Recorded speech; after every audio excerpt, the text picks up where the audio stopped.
A minha experiência com o professor Milton foi, ao mesmo tempo, uma experiência de conhecer o Brasil e entender a teoria que ele formulou. Então, para mim, em algum ponto, cotidiano e teoria se misturaram numa aprendizagem que foi muito valiosa e foi a década de 90, quando o mundo se transformava numa velocidade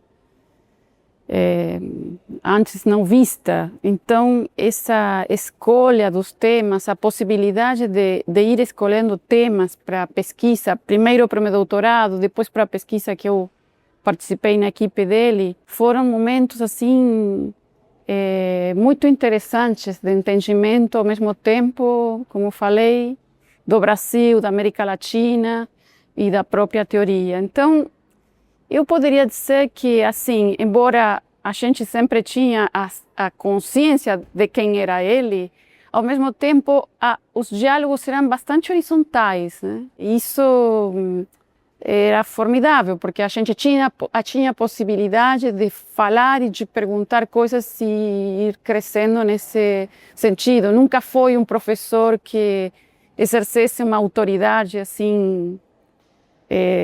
A autoridade ele construiu a partir do saber, do conhecimento que tinha e o respeito que a gente tinha por ele, mas o diálogo era horizontal e isso acho que ajudou muito a compartilhar ao mesmo tempo vida e saber, né? E então talvez a gente fazia assim, saber esse encontro de razão e emoção que depois ele formulou, escreveu e agora olhando retrospectivamente eu sinto que o caminho foi marcado por essas duas coisas tão necessárias, né, para a vida e para o conhecimento. Eu cheguei aqui em 91 para fazer pós-graduação e fiquei com ele até 2001 quando ele faleceu. Então fiz meu doutorado e depois trabalhei com ele na pesquisa que deu como resultado o livro Brasil.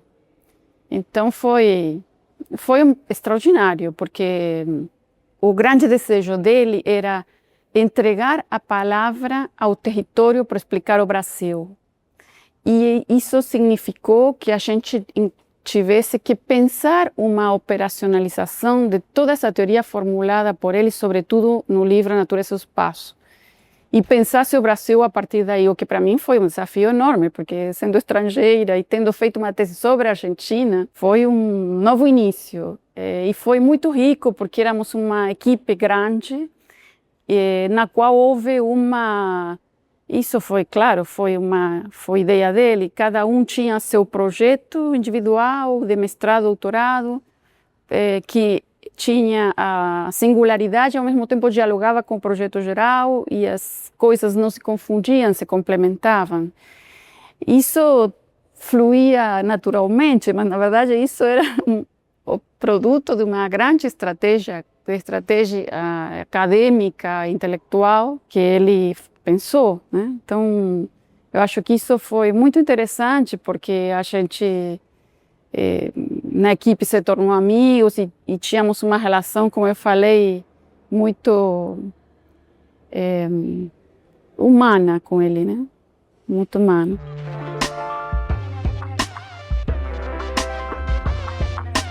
Depois do livro, depois de ter pensado o Brasil como território usado, ali, nesse momento, a gente apresentou à FAPESP e ao CNPq também uma pesquisa para trabalhar com circuitos da economia urbana. Ele queria retomar essa teoria que tinha formulado na década de 70 e tinha recuperado no livro por uma outra economia política da cidade, em 94. Mas ele queria retomar e ele queria, sobretudo, trabalhar com o circuito inferior e desenvolver mais a porção marginal do circuito superior, que era um tema que ele próprio tinha formulado, mas que ele considerava que não tinha desenvolvido o suficiente. Então o projeto foi sobre isso, apresentamos, e aí, infelizmente, ele já não conseguiu, não chegou a fazer. E ali depois eu, com parte da equipe que nós tínhamos, eu voltei a apresentar o projeto Na FAPESP desenvolvemos uma pesquisa bastante grande, com muito trabalho de campo em várias cidades brasileiras, trabalhando sobre essa questão e vendo como tanto a porção marginal como o circuito inferior, eles tinham feições regionais, né? E como a técnica, que era um elemento fundamental na teoria dele, o fenômeno técnico, como o fenômeno técnico ia produzindo uma transformação dessas atividades de sobrevivência e dessa porção marginal, que não é outra coisa do que atividades que acompanham o passo da economia superior, do circuito superior, porque tem as técnicas ou tem a forma organizacional de falar com essa economia superior, porém tem um grau de vulnerabilidade muito alto que o emparenta com o circuito inferior. Então, isso foi interessante, porque abordamos temas como a produção de medicamentos, a produção de música, a produção e comercialização de equipamentos médicos hospitalares, enfim, diferentes teses e dissertações que foram feitas nessa linha, praticamente todas com bolsa da FAPESP, os estudantes, e isso permitiu também, creio eu, uma contribuição para pensar a urbanização brasileira, né? Os conteúdos e as especificidades da urbanização brasileira no período da globalização. O que a gente considera é que há processos de modernização territorial, que não são outra coisa que a incorporação de variáveis do período ao território. Em outras palavras, é a implantação de uma divisão territorial do trabalho, isto é, a forma em que no território se repartem os capitais, os empregos, as pessoas. Isso se faz, por um lado, com um sistema técnico hegemônico, moderno, que impõe os ritmos de trabalho, que impõe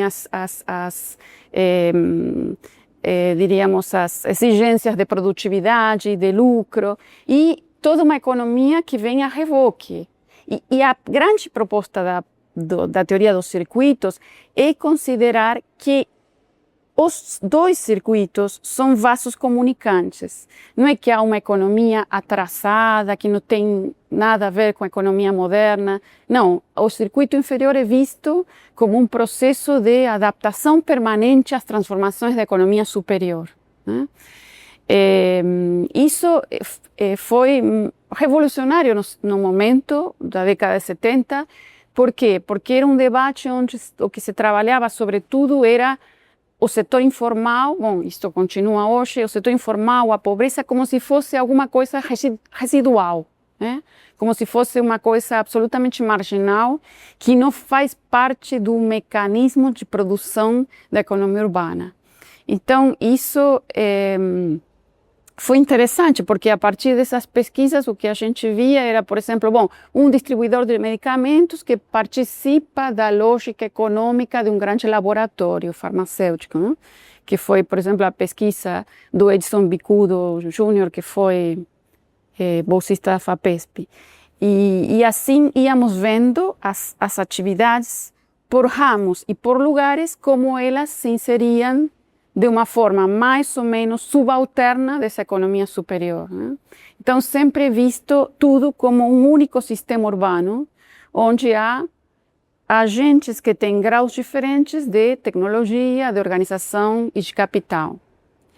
E uma coisa que a gente foi vendo ao longo desses anos é que, assim como a técnica, nesse processo de difusão, né, permitiu que os pequenos atores pudessem incorporar elementos tecnológicos da época e, portanto, passar, por exemplo, a produzir numa garagem, num salão, um tipo de produto ou serviço que tinha um valor acrescentado para ser vendido, ao mesmo tempo que essa técnica deixou de ser uma barreira um pouco para a transformação do circuito inferior, o que foi acontecendo foi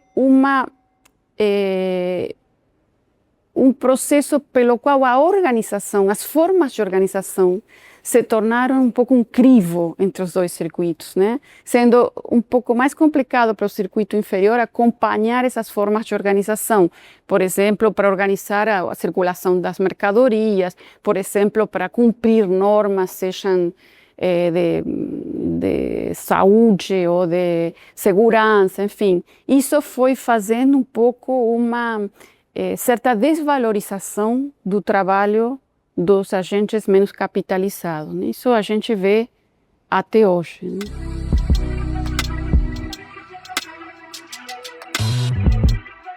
Essa questão das plataformas, dos aplicativos, não existia ainda quando Milton formulou essas teorias, quando escreveu os últimos livros. Agora, se a gente for ver isso, pode ainda ser explicado pela ideia de fenômeno técnico e por essa apropriação dos menos capitalizados das tecnologias da época, né? Então, as plataformas, elas trazem, por um lado, uma tecnificação e uma nova forma de organização para trabalhos que já existiam, né? Dirigir, entrega de refeições, etc. Então, nesse sentido, foi um acréscimo tecnológico e organizacional para esse circuito inferior, que hoje nos leva a pensar outras coisas, porque eles desenvolvem relações de dependência com grandes empresas de plataformas, né? Há uma certa perda de independência no trabalho deles, mas há uma maior visibilidade para oferecer os seus produtos e serviços. Mas, por outro lado, as plataformas, os aplicativos, o trabalho remoto, criou novos trabalhos, né? Então, a gente poderia dizer que há uma maior espessura da divisão territorial do trabalho graças à incorporação desses dispositivos tecnológicos, dessas formas de organização, criando novos empregos, às vezes nem chegam a ser empregos, são trabalhos. O que a gente vê fundamentalmente é o crescimento da porção marginal do circuito superior, porque são trabalhos onde as pessoas que os desenvolvem precisam ter um conhecimento técnico importante, ter conhecimento das formas de ação, de organização, mas tem sempre essa dependência, essa vulnerabilidade com relação às políticas das grandes empresas, que um dia dizem para a pessoa, bom, não precisamos mais desse serviço ou vamos modernizar este ou aquele software e a pessoa não pode acompanhar o ritmo, né? Então, me parece que isso é interessante nesse sentido. Também acho que a pandemia trouxe também novidades, porque enquanto boa parte de nós estávamos em pausa, as grandes empresas tiveram um salto tecnológico nunca visto antes, né? Então ali houve uma reformulação da divisão do trabalho e, portanto, a gente poderia dizer também isso pode ser estudado a partir dos novos conteúdos que isso tem para a urbanização, porque a cada vez que a sociedade muda a forma de trabalhar, mudam as formas das sociedades se aglomerarem e circular, né? Então, quando você tem trabalhos que se desenvolvem na sua casa, você tem uma repercussão no sistema urbano, né? Então, acho que são coisas que, embora não existissem mais do que como possibilidades, talvez, na época em que o Milton escreveu as últimas obras dele, creio eu que as categorias analíticas que ele nos deixou são ainda muito aptas para serem preenchidas desse novo conteúdo que ele não chegou a ver.